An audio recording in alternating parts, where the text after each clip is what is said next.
students, how are you all? I hope you all are good. Let me introduce myself. I am your English teacher, Miss Harish.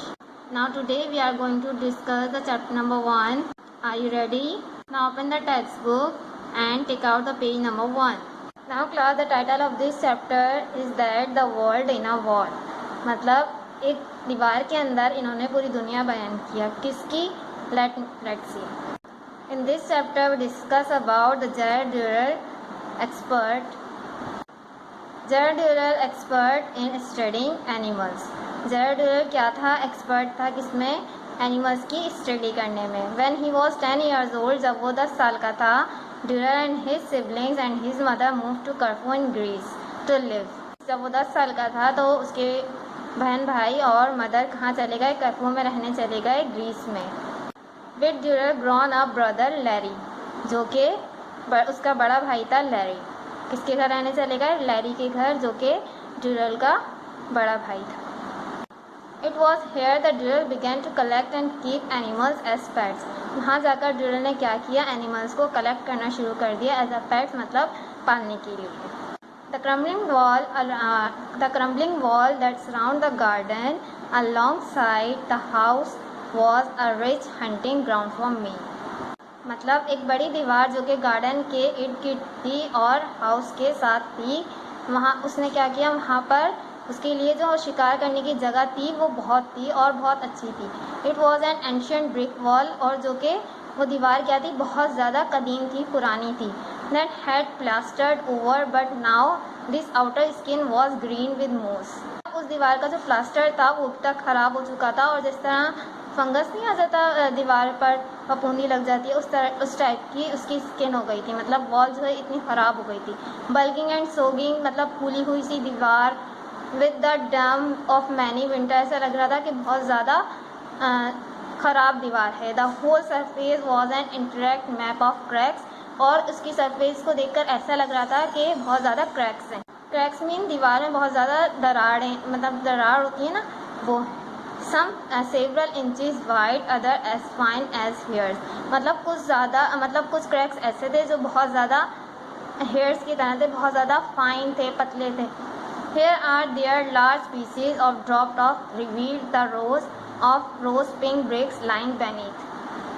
मतलब उस दीवार के कुछ टुकड़े नीचे भी गिर रहे थे, जो कि कैसे थे? पिंक रोज कलर के उसके ब्रिक्स थे अंदर से. The inhabitants of the wall were mixed a lot and they were divided into day and night workers, the hunters and the hunted.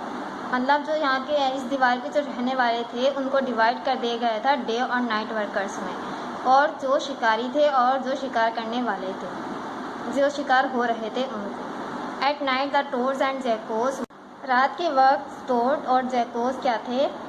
Hunters, मतलब शिकारी थे. Prey was the population of stupid absent-minded cranflies, moths, all shapes of and size are rooted beetles, hurrying with their night works. It means that toads और geckos क्या खाते थे? Absent-minded cranflies मतलब भिमरी, और moths mean परवाना, और round Beatles mean भंवरा. ये सारी चीज़ें क्या थी? नाइट में निकलती थी, नाइट वर्कर्स थी. But by day it is was difficult to difference between the prey and the predators. लेकिन दिन के वक्त इस बात का पता लगाना बहुत मुश्किल था कि कौन किसका शिकारी है और कौन शिकार कर रहा है. Everything seem to feed off everything else, मतलब ऐसा लग रहा था कि हर कोई हर चीज़ को खा रहा है. The hunting wave search out caterpillars and spiders, मतलब ततैये जो हैं किस चीज़ को सर्च कर रहे थे? कैटरपिलर्स और spiders. The spiders hunted for flies, और स्पाइडर्स किसका शिकार कर रहा था? मक्खियों का, फ्लाइज का. The dragonflies feed off the spiders, और बड़ी जो मक्खियाँ थी वो किस चीज़ का शिकार कर रही थी? मकड़ियों का, मतलब स्पाइडर्स का. And the flies are the swift, और फ्लाइज जो है मक्खियाँ जो हैं तेज़ी से. Multi colour wall lizard feed off everything, और जो मल्टी कलर जो वॉल लिजर्ड थी, मतलब जो कलरफुल वॉल लिजर्ड थी, वो क्या कर रही थी? हर चीज़ को खा रही थी. But my favourite were the shyest member of all community member. लेकिन ड्यूरल का सबसे शाइस्ट मेम्बर, सबसे शर्मीला जो मेम्बर लगा उसे, वो कौन सा लगा? Who did not seek any attention, कैसे कोई भी अटेंशन नहीं दे रहा था. They were also the most dangerous, लेकिन ये बहुत ज़्यादा ख़तरनाक है. You hardly ever saw the You hardly ever saw the unless you looked for it, and yet there must have been several hundred living of the cracks of the wall. और इस wall के अंदर बहुत सारे cracks थे. If you gently lifted a piece of the loose plaster, और बहुत सारे पीसीज जो है लूज प्लास्टर के अवे फ्रॉम द ब्रिक्स, और गिर गए थे नीचे bricks. These crunches beneath it. जब वहाँ से एक ब्रिक हटा तो वहाँ पे क्या नज़र आया उसे? एक little black scorpion and inch long, मतलब एक छोटा सा स्कॉर्पियन नज़र आया, बिच्छू नज़र आया जो कि 1 इंच लंबा था. Looking as though he were made out of polished chocolate. ऐसा लग रहा था कि उसको किसी ने चॉकलेट से पॉलिश कर दिया हो, मतलब उस पर कलर कर दिया हो. दे वर राइट लुकिंग, मतलब इसकी बॉडी के बारे में बता रहे हैं कि उसकी बॉडी किस तरह थी. With their flattened oval bodies, their neat chocolate and enormous crab claws, bulbous and neatly jointed edge armours. Means कि ये एक अजीब बॉडी थी कि नीचे से फ्लैट थी, ओवल बॉडीज़ थी, उसके ऊपर क्रोकलेट मतलब तिरछे जो है उसके पैर थे, और मतलब क्रैप जो है उसके क्लाउज जो हैं क्लाउज थे, उसके मतलब पंजे होते हैं जिस तरह उस तरह. They jointed that armors, जो कि जुड़े हुए थे आर्मर से. And the tail like a string of brown beads ending in a sting, like a rose thorn. Means that उसकी टेल्स कैसी थी कि उस पर ऐसा लग रहा था कि ब्राउन कलर के बीड्स लगे हुए हैं, और उसके अंदर एक स्ट्रिंग था, डंग भी था जो कि रेड रोज कलर का था.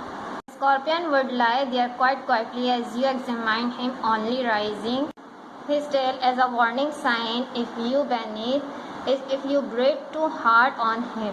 मतलब जब स्कॉर्पियन होता है वो क्या करता है, अगर वो आपको एग्जामाइन कर ले, मतलब वो आपको अगर महसूस कर ले, तो सबसे पहले वो अपनी टेल जो है ऊपर की तरफ कर देता है एक वार्निंग साइन के तौर पर. Chapter has completed. I hope you got all my points. I will continue with this chapter in the next class. Take care of yourself. Till then, Allah Hafiz.